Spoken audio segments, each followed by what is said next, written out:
Hi everyone, welcome back to my channel and welcome to this long overdue but also too soon book haul. At the beginning of the year, I thought that I should set myself a goal to really look at what I'm buying and try to read the books that I'm buying in a timely fashion. And so I thought it would be good to kind of put a number on that goal to keep myself on check on what I'm buying over the month. I said I would buy only 52 books in the year 2025. We've only reached the half mark of this year. It's June now and I've already reached that limit. One book a week just wasn't doable for me. In some months I really looked at what I was buying. In others I just indulged, to be honest. I'm not gonna apologize for that because I do enjoy buying books. I work in a bookstore. I see so many beautiful books, so I should be proud of myself for not buying more books. In the end, we have over 50 books right down there. I put them in piles of the month that I bought them in because I did create a list and I put the books in there once I bought them. I should have known past B knew what she was doing because she put 100 books on that list that I could fill out. I did mark down 52, but let's be honest, I probably knew what I was doing in January when I put down 100 books. So without further ado, I'm just gonna quickly talk about the books that I bought over the last 6 months. So I'm not gonna go into too much detail on the synopses. So let's go ahead and start with January. So with all New Year's resolutions, January is still the month where you're trying to keep at it before just going off course. And that is why I only bought 3 books in that month. I'm happy to say that I read one of them. One of them I only bought because I've already finished the book and thought it was so great that I needed to have a physical copy. And then one I bought for a video project that is still, I was gonna say it's still in the works, but it's not. I kind of abandoned it because I put too much pressure on myself. And that is the first book that I bought this year, and that is The Mime Order by Samantha Shannon. This is the rewritten one. I already owned the old Mime Order, but the author has gone back and rewritten some of the parts, and so I wanted to kind of do a video where I read all of them, and I wanted that video to come out in February when the newest release was due. I did put a pause on that video kind of in the middle of January already because I was rereading the first book in this, The Bone Season. I got to the point where I needed to update it for the first time and I just got overwhelmed with how I wanted that video to go, so I ended up doing nothing. This is a genre blend of science fiction, fantasy, mystery, romance. This is set in an alternate world where New London exists, where people have psychic abilities, and we follow Paige, who is trying to keep a low profile because her powers are not allowed to exist, and she gets caught and she gets swept up in this whole thing. It is a very good series. I have read the first 2 books in the past, but like I said, the author has rewritten it, so I still need to go back, continue, and then continue with the series. After that, I found a new favorite series of mine, and I'm hoping that there will be a third and maybe even more books in the series.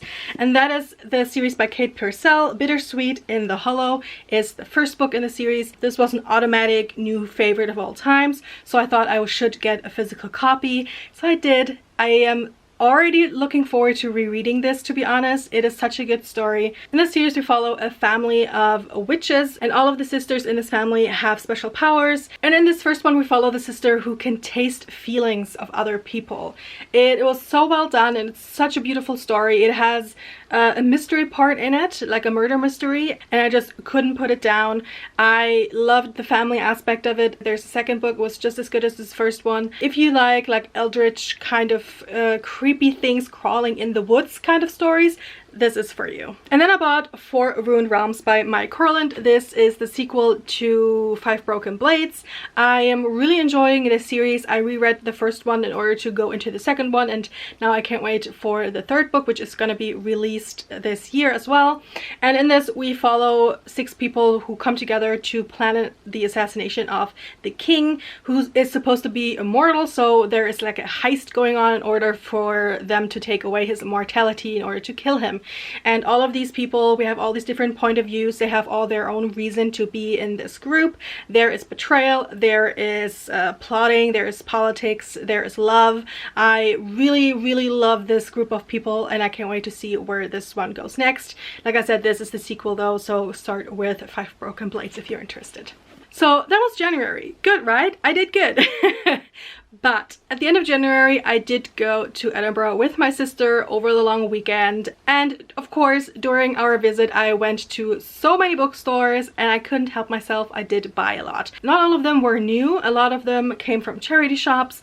And I just love browsing through those shops and seeing what other people have discarded and didn't need anymore, and find some books that have been on my radar for some time. And I was just glad to get like a very cheap copy of it. I'm not going to put them in order of buying them in Edinburgh or later on in February. So I'm just gonna go and say these are all the ones that I bought in February in Edinburgh, but also when I came back home, because February is my birthday month. So I kind of had the idea of, it's my birthday month, I can just buy books that I want to have. I mean, that's every day in my life, but apparently it is more so during my birthday month.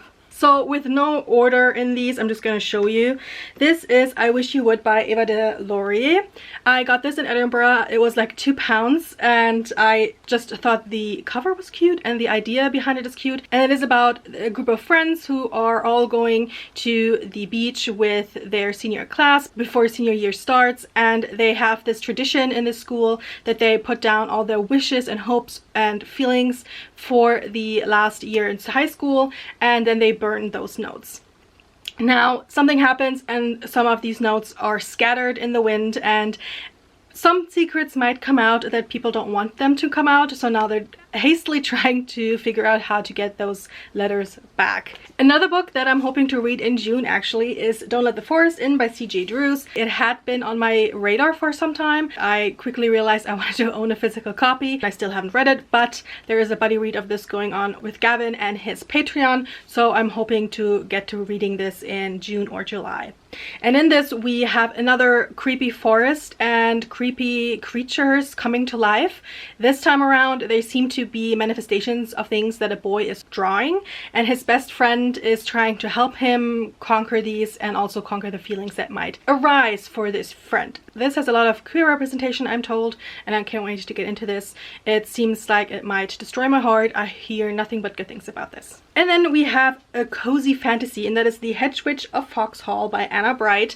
I fell in love with this cover, to be honest, and I can't wait to get into this. I do hope that the writing is as cozy as it looks. To be fair, I don't really know too much about what this is. It says, a prince who hates magic, a prince who has spent his life hiding from it, a witch who is determined to protect it.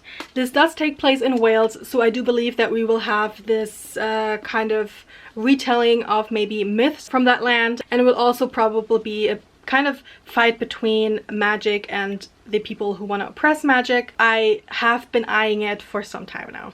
Most of the time I don't buy books that I hadn't seen somewhere before, that I hadn't researched, that I didn't like mark on Goodreads as want to read. I normally just don't trust myself with my gut feeling, but with this one I just had to get it, and that is Dreamstalkers The Night Train by Sarah Driver. And the reason that I picked this up was because there's a train on here. It's middle gray, it looks cute, but the reason that I bought it is because the main character is called Bee.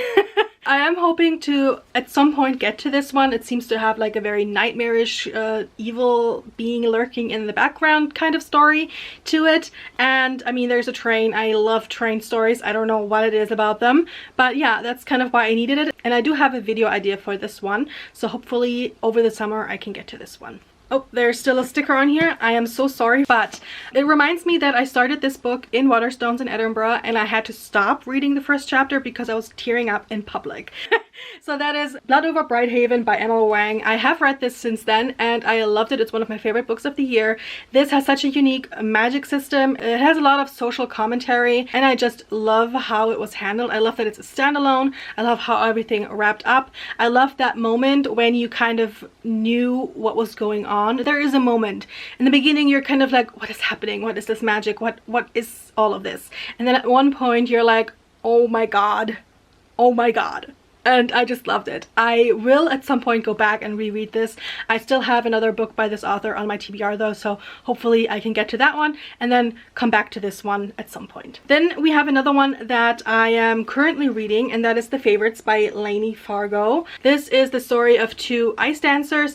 They have been the it couple on the ice for a very long time until there is like a scandal towards them, and now it's I think like 10 years later and we kind of get the documentary about about it. We get the POV of Katerina, and we see the beginning of their relationship and how they started their partnership on the ice. And then we have always like bits and pieces of the documentary where people are interviewed that knew them and knew what was happening. So in the beginning we don't know what the scandal was or is, so I am intrigued to go in and figure that out. The writing style is beautiful at the moment. I do feel like this could be for fans of like Taylor Jenkins Reid or anything like that, so hopefully this is gonna impress me when I go back into it. Another few books that I bought in Edinburgh. The first two I got in charity shops as well, and that is The Extinction Trials by S.M. Wilson, as well as All That's Left in the World by Eric J. Brown. I love the cover. I had heard about these in the past. I do think I started this one at some point, the ebook for this, and so when I saw that these were only like £1 or £2 in the charity shop, I just went for it. I do kind of have a feeling that like dystopian apocalyptic stories are something that I want to go back into in the near future, so these are perfect for that because both of them kind of have end of the world feeling to it, which isn't all that far-fetched anymore, to be honest. And then we have Jules Arbro's Lord of the Empty Isles. This again is a book that I bought without having known about it in the past. I just bought it in Edinburgh because of the cover. It's supposed to be cozy sci-fi. It's Winter Orbit meets The Long Angry Way to a Small Planet, or whatever it's called. Both of them I loved, so this just screams that it's a book for me. This is intergalactic story, but I do feel like there will be a bit more of the romance plot in this instead of like space, but I do think there are pirates, like space pirates in it as well. I don't need to know more, I'm just gonna go into it, but look at this cover and tell me that you wouldn't have picked it up. You would be lying. Ooh, look, more books that I bought in Edinburgh. So we have two sequels that I want to quickly show you, and that is Bone Silence by Alistair Reynolds and Shadow Captain by the same author. This is stupid, but I looked at the first book in the series that I had on my shelf right before going to Edinburgh, and I was like, do I still want to read this? Is this still good? Do I want to get rid of it? Do I want to unhaul it? And then I went to Edinburgh and I found the sequels, and so I bought them at a charity shop. So I guess I am reading the series at some point. I still have not read the first book though, and the third book is chunky. And I do love myself a good space station, spaceship story. They usually come with found family, which I just love. We finally have a book that I've actually read now. That is The Fellowship of Puzzle Makers by Samuel Burr.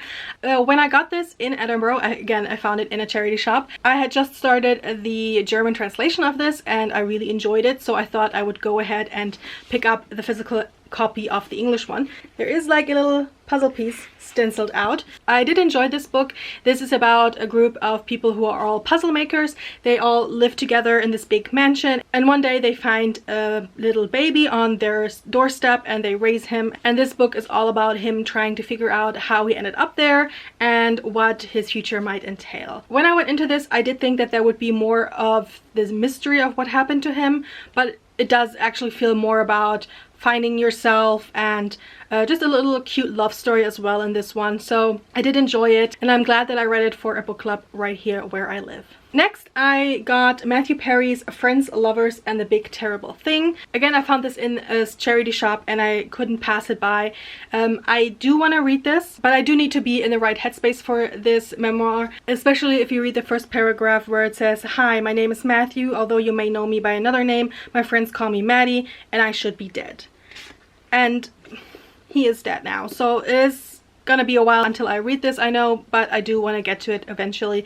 I really just love this actor and want to know more about his struggles and his life. And speaking of non-fiction, I also picked up The Dose Effect by TJ Power. I saw this at the airport, and let's be honest, I do need to know more about what makes my brain tick and what makes my brain buy more books. I'm not that big of a non-fiction reader, but at some point I will pick it up, hopefully. Still not done with February, guys. Shortest month of the year, and except for May, I think it might have been the month that I bought the most books. This is another cute story that I want to get to at some point, and hopefully soon. And that is This Feast of a Life by Cynthia So. YA cute story. There's food involved. I always love those, so at some point hopefully I will get to it. The next book is something that I had already read when I bought the book, because I just knew I needed a physical copy, and that is Someone You Can Build a Nest In by John Wiswell. I read this and I loved it. It is cozy horror, which I didn't know existed until this, and it was so much fun to read. I do want to go back and just indulge in this story about a monster who falls in love with a human and everything that goes with it. I do like that the monster stays a monster in this, and it is kind of like body horror most of the time that she is mentioned, but in the end I also think that it does fit the cozy vibes, and that is why I picked this cover, because I just think it is one of the most beautiful, stunning covers I've ever seen. And next I got The Songbird and the Heart of Stone, the next in the Crowns of Nyaxia novels by Carissa Broadbent. I have not continued with the series, even though I loved book 1. I have just reread book 1 and I loved it again. I still haven't continued, but I know that at some point I will continue, and I need this to be ready when I'm ready. So Carissa Broadbent has created this whole universe, and she has different duologies and standalone novels that take place in this world. And in this we have countries that are ruled by vampires, and humans are just their playthings. And in the first book, in the first series, we follow a young girl who was raised by the vampire king and is now trying to gain more power by entering a competition that may grant her a wish from the goddess of death. And like I said, there's always a duology and then the start of a new series, and that is what this is. I'm not going to go into detail about what this is about, because I think you do need to go in order to get to this one. But this is basically the first in a duology, but the third overall in this series. 3 more books for February. The first one is something that I'm probably not going to get to anytime soon, and that is Brizinger by Christopher Paolini, and this is a sequel. I'm not even sure which sequel, but a sequel of Aragon. Is it the second? Is it the third? I don't know. I saw it in a charity shop and I thought, it's a hardcover, it's cheap, I need to get it in case I will ever start this series. I do have Aragon, the first book in the series, on my shelves as well, and I do like a dragon story. This is one of the OG YA dragon stories, and so I should have read this already. I should be going into this. Not sure if that's in the cards for this year, but in case I do want to start, there is one big chunky book waiting for me once I finish with the first one. Speaking of dragon books and dragon sequels that I still need to get to, this one is Onyx Storm by Rebecca Yarros. I still have not read Iron Flame. Started it, softy and effed it. Still need to get back to it. Heard good things about the third book in the series though, but it is gonna be a very long series, so I'm not too mad about not getting to it right now. The hype has kind of died down around this one, so I'm okay. I didn't get spoiled for anything. So at some point I will get back to Iron Flame and then hopefully to this one, but I'm glad I have it on my shelves. None of my editions match. That is going to annoy me at some point, not right now. I'm glad I have it, and that's that. And the last book for February is something again that I got from a charity shop. Again, it's an older title in a series that many people have already read and loved, and that is Sabriel by Garth Nix. This is kind of beat up, but I thought I would just try this before buying like a new copy and getting into the series without even knowing if I like it or not, because it is kind of dated, so I don't know if the story itself or the writing is dated. So I will go into this and try it, and if I love it, I will go and collect the new editions of this. But for now, this is it. I don't even know what this series is about actually. I just know that I love the new covers. I know that people love the story. That's all I need to know. If you've read this, let me know down in the comments if you liked it, or any of the books that I mentioned. In March, I didn't do too badly. I bought these books. I read 2 of the 4, so that's not too bad. And the first one that I have not read is Cruel Thirst by Angela Montoya. This is a vampire story that I am dying to read. I do believe this is about a vampire and a vampire hunter, and they fall in love and whatever that entails. Always a good story. Then we have one that I have read and finished and loved, and that is Suzanne Collins' Sunrise on the Reaping. We all know what the Hunger Games is about. This is the story of Haymitch and his games. I did enjoy it. I do think that it has a lot of like parallels towards the first one, so if you read that, you kind of know the get up of this one. But I do think it was very well done for something that we already know the plot of, basically. Another book that I've already read is Agatha Christie's Death in the Clouds. I read this for a Christie Solve-Along that is hosted by Gavin over on his Patreon. I do believe I had another one that I didn't mention earlier because I've already unhauled it after reading it. This one I annotated inside the book, so I'm not gonna unhaul it. So yeah, we always choose in Agatha Christie. We read right up until the reveal of the murderer. We exchange our theories in the live show, and then in the live show we have a sprint where we finish the books and then talk about the ending. Really enjoy mostly the live shows. The books are so-so. Some of them I enjoy, some of them I don't. And in this we follow a murder that happened in the air, in an airplane, and Poirot has to kind of figure out how it happened, who done it. I actually did enjoy this one, and I did not figure it out. I think I was way off base. And then we have The Stars Undying by Emery Robin.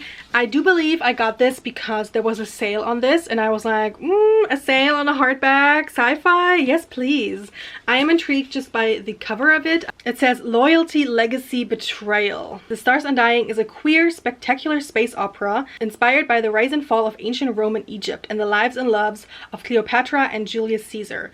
So, I mean, sounds amazing. It also says an epic tale of love and conquest. It sounds so good. Then we head over to May, and we start with another sequel, another dragon book, and that is Ashen Throne by Marie Niehoff. This is a German series about a dragon rider and a dragon shapeshifter. I really enjoyed the first one, and so I got the beautiful sequel before they don't print the edges anymore. Let's be honest. I'm not sure when I'm gonna get to this. There's a whole shelf of dragon books that I need to get to, so maybe at some point I will make like a vlog about just reading dragon books. Again, we have plans, we have betrayal, and of course we have a romantic plot in this as well. Really enjoying this. If you read German books, go check them out. Then we have Shannon Lee and Fonda Lee's Breath of the Dragon. This is a standalone, I believe. And in this we follow a young warrior who had been banished when he was young with his family, and now he's back. He's taking part in a tournament in order to restore the honor of his family. And just by these authors, I know the battle scenes will be amazing. And then we have two sequels again, two last books in the series. First we have Faithbreaker by Hannah Kenna. This is the third book in the series around Godkiller. A story about three people coming together in order to figure out how to break the bond between a young girl and a god. What started out as just a little plot in the first book has since grown into a very big war, and this is the final book. I can't wait to see how it all turns out.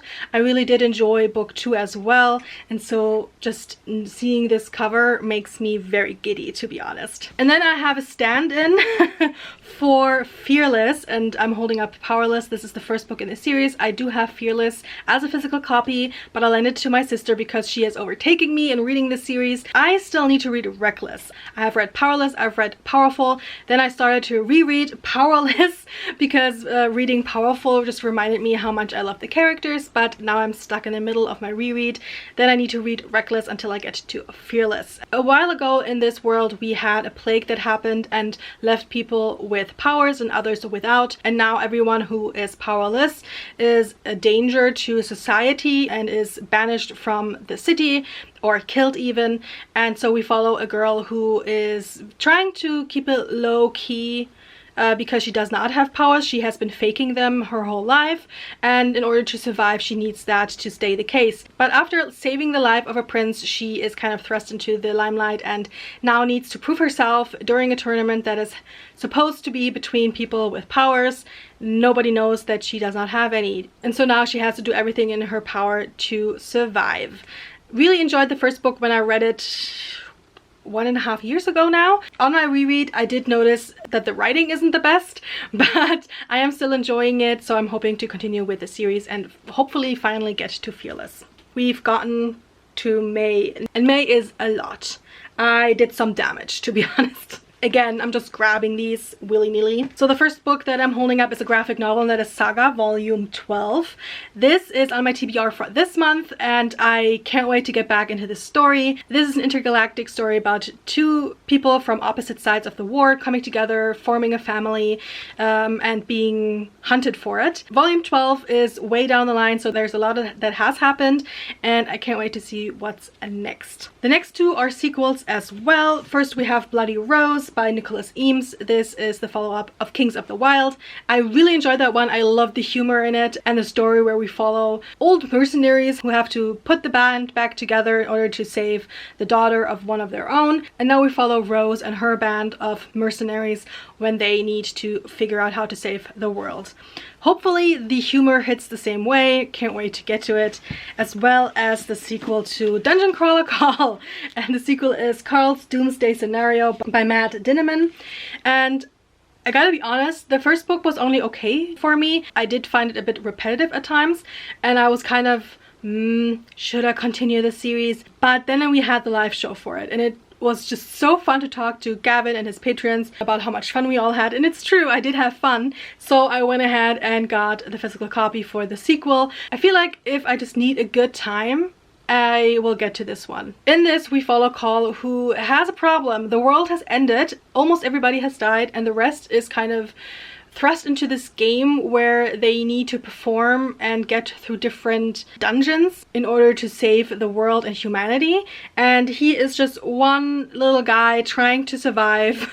It is sometimes very brutal. It is very funny though, because the humor just hits. It is very like bro dude humor though, so that's also why some of it didn't really click with me. But I've had enough fun with it that I want to go back, especially since there is like a very like surly diva cat that is a part of it that can talk. So yeah, hoping to get back to this.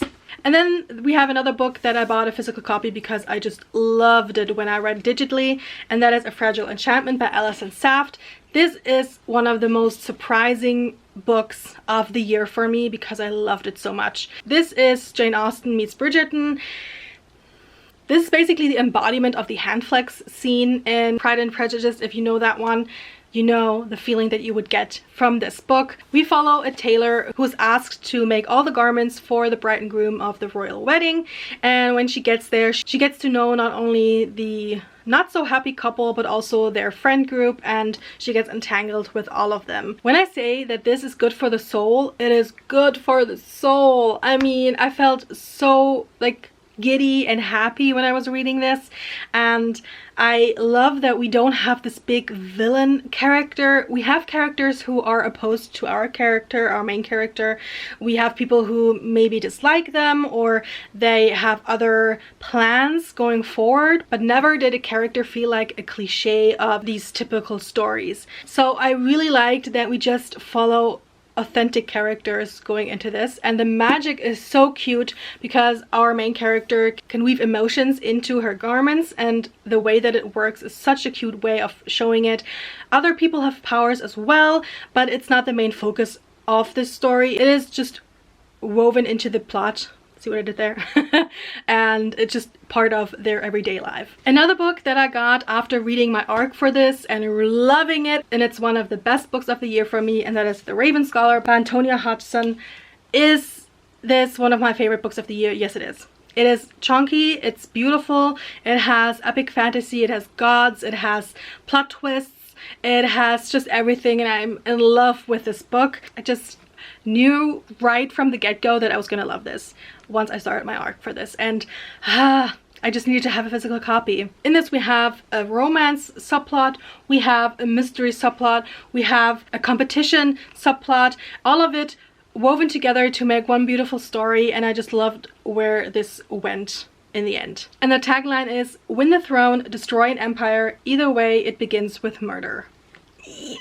Another political fantasy that I had been eyeing for a while is The Justice of Kings by Richard Swan. This is the first in the series. I'm not even sure like what this is really about, but I do believe that we have the POV of an assistant to someone who's dealing out justice for the king, and we follow their whereabouts and what they're dealing with. I'm pretty sure it's gonna become more of a bigger plot, but I don't know more. I don't want to know more. I just want to go in and enjoy it because most of the people that I've heard talking about this were raving about it. The next book I got because I think Gabby was reading it. I believe Gabby read it and loved it, and that is why I picked it up. And that is Gabrielle Korn's Yours for the Taking. At this moment, I don't really remember what it's about. I think it's sci-fi. Yes, it's the year 2050. It's more of, in a way, of a climate change sci-fi. So I will hopefully get to it soon. Like I said, once I saw that Gabby was raving about it, I just knew I had to get it. And then we have another sequel, and another sequel where I haven't read the book that comes before this one, and that is Silverborn by Jessica Townsend. This is a Nevermore book. This is, I believe, the 4th in the series. We have waited years for this. It has finally arrived, and I still have not finished book 2 and 3 of this one. I loved book 1. Book 2 was kind of too familiar to a very well-known series that we don't talk about anymore, and so I kind of softly DNF'd it at some point and never returned, even though people were loving it. But at that point we already knew that we were gonna have to wait for this one, so I just put it down and said I will get back to it once we know about the next book. Now the next book is here, and yeah, still need to catch up. In this series we follow Morrigan, and it was prophesied that she would die as a child, but she is saved and brought to Nevermore, which is a magical city. And in the first book we follow her as she's trying to win a tournament to become part of this secret society. It's one of my favorite middle grades. Like, the first book is amazing. I have reread it since reading it first. If you have never read it, now is the time to go pick it up because the new one has just been released. The next 2 books are books that I've already started and I'm hoping to finish in June. The first one is Heavenly Bodies by Imani Eriu. This is a romantasy where all the gods in this are based on zodiac signs, but also the Roman gods. And in it we follow a young woman who is fleeing a prophecy that she is a part of into another country, and there she's kind of prisoner but also kind of protege when they try to use her magic in order to make her into a weapon. I heard amazing things about the love interest in this one, Enzo, and so far I can see the appeal, so I kind of want to get back into it. I'm not the biggest romantasy girly, so this could go either way, but so far I'm having a good time with it. Another book that can go either way for me is Maggie Stiefvater's newest release, The Listeners. I have just started this one. I am also going the audiobook route with this one, so I'm immersion reading this because I did start it just physically and I noticed that I just couldn't get into it, but listening to the audiobook really helps with this. In it we follow the general manager of a hotel in the 40s in America that just learned that the hotel is claimed for the war efforts and the enemy will basically reside in this hotel during negotiations. But there will also be a magical note because there is supposed to be like magical water running under the hotel, so I am intrigued. I just know that Maggie Stiefvater will integrate this kind of subtle magic into the story beautifully, and I can't wait to get to that part. The next book is a sequel that I've already finished, and that is A Drop of Corruption by Robert Jackson Bennett. This is set in a very unique world where leviathans are a constant threat towards the people, and so they feel kind of cursed because of it, but their magic also derives from the corpses of these leviathans, so they are kind of a double-edged sword. In this series we always have a mystery aspect, like a murder mystery. In this one we follow our main characters Anna and Din as they try to figure out something about a missing person. We are in a different location from book 1, but I do believe just to get all of the information that you need for this world and for this magic system, you should start with the Tainted Cup before going into A Drop of Corruption. But let me tell you, I think I liked this one even more than the Tainted Cup. I loved the mystery aspect. I just loved how it expanded into something amazingly big and grotesque, and I love our characters. I would have liked to know a bit more about their background, but I feel like the next one will go much more into depth. But we had like a little bit of information like dropped here and there about them and about their lives in the past, and I feel like this is one of the most unique fantasy novel series that I've read in recent past. And then we have another book that I got on sale and I just couldn't resist. Even though I did have the art when this came out, I did not get to it. So hopefully having this as a reminder on my shelves will get me to read it. And that is 7 Deaths of an Empire by G.R. Matthews. It has been a while since I was like in my epic fantasy phase, and I have so many more books on my shelves that go into the direction of this, but I'm kind of feeling it. I'm kind of feeling like I need to go back there. I want like girthy stories about politics and the mechanics of like royal descendants and everything. And this is kind of like the king dies and we're not sure who's gonna ascend the throne now, because whoever controls the body controls the throne, and so there's all of this politicking going on in the background. I can't wait to get to this one. Speaking of sales, I got another one on sale. I don't even know why it was so cheap, because it is a beautiful physical copy, and that is of Spice Road by Maya Ibrahim.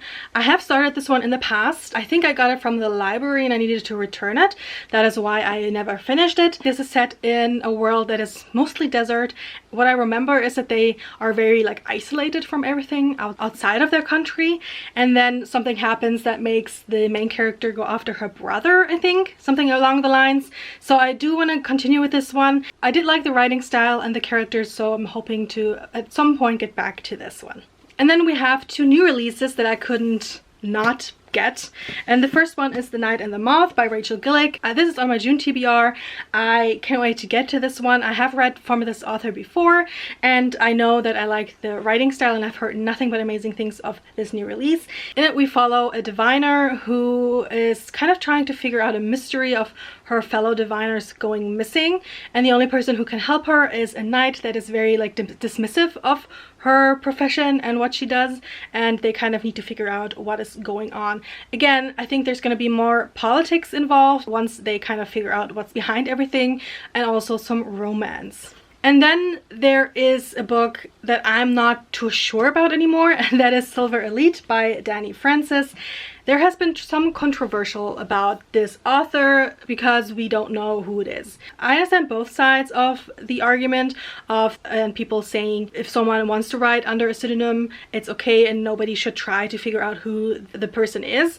But I also kind of am iffy about this instance because we don't know anything about the author. The kind of information that we get is very like generic, and because they're so hush-hush about it, it kind of feels like AI. So I bought this when everybody was hyping it up, when everybody was like, oh, this is the romantasy that you need to read this year, and then I got a copy and then all of that shit happened, and now I'm kind of iffy about it. Since then, my sister has read the book and she said it's nothing to write home about. So I'm gonna just try it and see if I like it. She says the spice level is something that I will probably not enjoy. So knowing that, I'm probably gonna DNF it at some point, but I do still want to get to it before just unhauling it without any reason except that I'm iffy about the author. We'll see. And then the last books that I got in May are 3 in a series.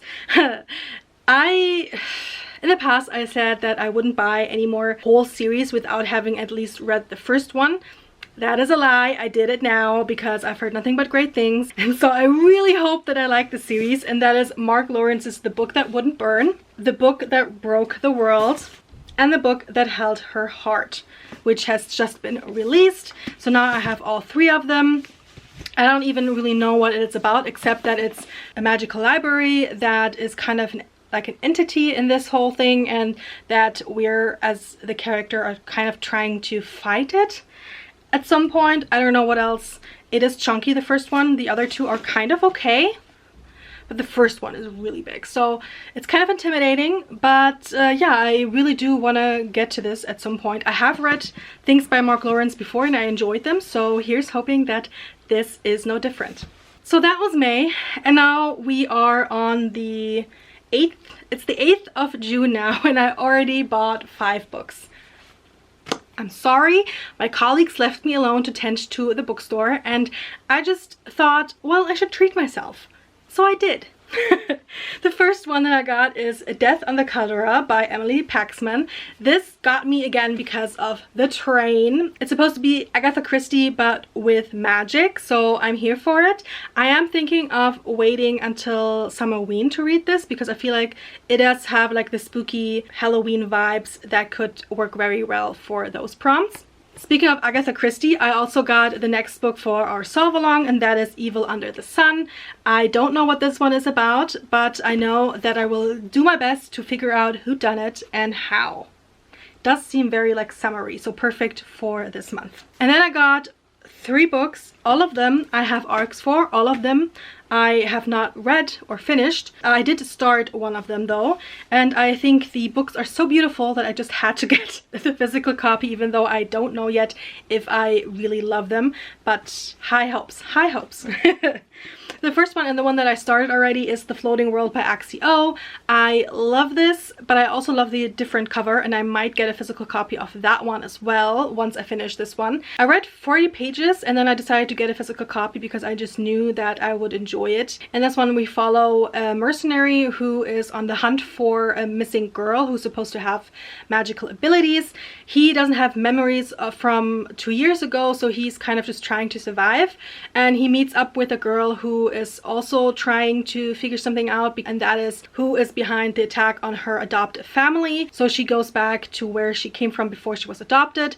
What he doesn't know is that she is the girl that he's looking for, and so there will be tension, there will be a bit of beautiful magic and a beautiful love story as well, I hope. So I'm diving back into this one as soon as I stop recording, basically.